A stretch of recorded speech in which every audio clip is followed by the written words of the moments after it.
Hello, here we go. Let's take our first look at Adobe Photoshop CC. This happens to be the newest version of Adobe Photoshop, Photoshop CC 2015. If you are using an older version of Photoshop, that is fine, but if you have subscribed to the cloud as a student, I have a link in one of the sections on how to get to the student section for getting the student discount, and this is what it's going to look like. Let's take a look at what's going on here. Down over here on the left hand side we have the toolbar, okay, and then we have the property inspector across the top, and then we have all the panels that are over here. Now if your screen does not look like my screen, you can go up underneath Window, Workspace, and you can go to Essentials, and it will set it back to the original way it's supposed to look. So we're going to come back here, and it's going to reset everything to the original, like it came default out of the box or first time you ever opened it. So there we go. Now everything's back to the default essentials. So while we're in here, notice there's a big black area back here. If you're using an older version of Photoshop, you probably won't see this dark gray. That's one of the biggest things they changed in the new cloud setup with Photoshop, is that everything's in a darker skin. You can change all this. It's very customizable. Everything goes on here.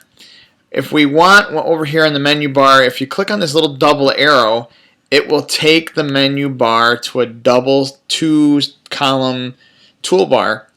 Why you do that, especially I'm using my laptop, I need as much screen estate space as I can get. So I'm going to jump that back to a single row.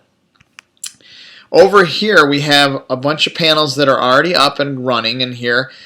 But notice here there's 3 panels that are just there. These are what are called spring-loaded panels. Adobe did this to save space, save screen estate. But how do you know what these panels are when the little icons are so small? It's kind of like mystery meat navigation. But what happens is if you hold your mouse over any of these buttons, it'll show you properties, it'll show history, and you can also grab this bar and pull it out, and you can see things like this. So you can see the icon and the name at the same time. You can slide some of these back in here. Let's see if I can get this to work right. Nope, it's not going to do it right off the bat. So there, the little button, the little arrows at the top, you can minimize this down to its bare necessities so that you can get as much screen estate as possible and workspace. So I can drop this all the way down to here if I want. If I find a palette, I click on it, it will pop me out, and they're all in these tabbed panels. And notice these 3 that are in here are in this section. If I go to my styles, it shows all my styles, it shows my adjustments, my library items, up here swatches, colors, things that all go together, okay? So, and if you want to pop things back, you can either just click on that a second time, or if you want, you can click on the little arrows here and it pops it back in like so. Now, these panels, you can make them larger, you can pop things out so that they're bigger. It's all customizable. Now, say we bring this back down like this, and I say, well, you know what? These panels over here, if I want my layers panel and I want that to float, it automatically comes out and floats on its own. We can put it wherever we want. My system at the office is, I have a Mac Pro Tower, the little black trash can. It is extremely fast and extremely powerful, but I have 2 monitors. I have a big 27-inch monitor that is nothing but workspace. The only tools that I see there are my property inspector across the top and my toolbar down on the left-hand side. My second monitor, which is right next to it, which is a 20-inch monitor, that has all my palettes laid out exactly where I want them, where I'm comfortable, and I can access them where I want. What we can do is if we get things where we want them, I want my styles panel out here, I want my layers panel, whatever I want. I recommend that you play with Photoshop for a while, and once you get everything where you like it and you have panels that feel comfortable where you want them, go up underneath window and workspace, and we can, I'm sorry, whoop, window, workspace, and new workspace. So I can come in here and I can call it, set up a workspace and say Eric's, whoops, hit the wrong button there, Eric's workspace, like so, and save it. So if I come back here and go to workspace, reset essentials defaults, it's going to put everything back to where it should be in a second here, hopefully.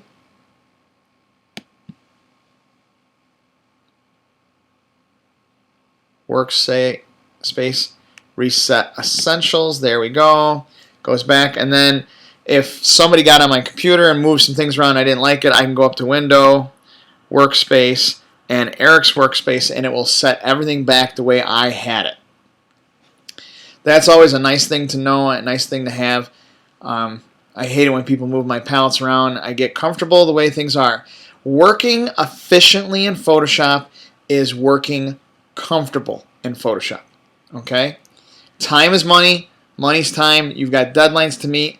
You got to get things done efficiently. So everything I'm going to teach you in Photoshop is going to, there's always more than one way, if not 3 ways to do things in a certain way in Photoshop. And it's all on how you feel most efficient or most comfortable doing it.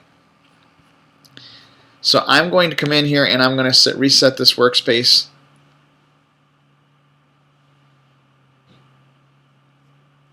to essentials. There we go. So that we all look the same and give us a little bit. So up here in the property inspector, when we click on certain tools, this property inspector is going to change depending on the tool that we're using, and that'll give you information on what's going on there.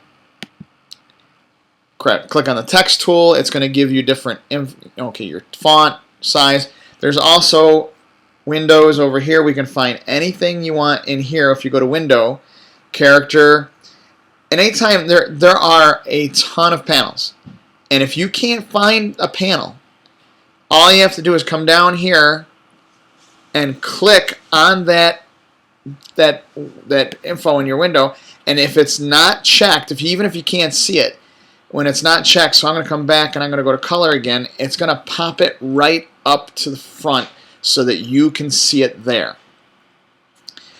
This is handy, so if you've got a whole bunch of palettes out and they're floating around and you can't see it, you can go up to that window, uncheck it, and then go back up to window and check it again, and it will bring it up. So the panels to save space are spring-loaded panels.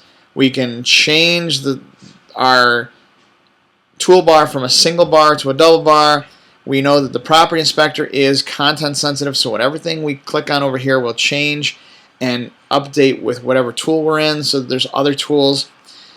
And this is a basic interface for Photoshop. Again, if you have an older version of Photoshop, it might look a little different. The newer versions of Photoshop this is the newest. It's updated just a little while ago, so you should, if you have the newest version, this is what it's going to look like, but pretty much going to be the same.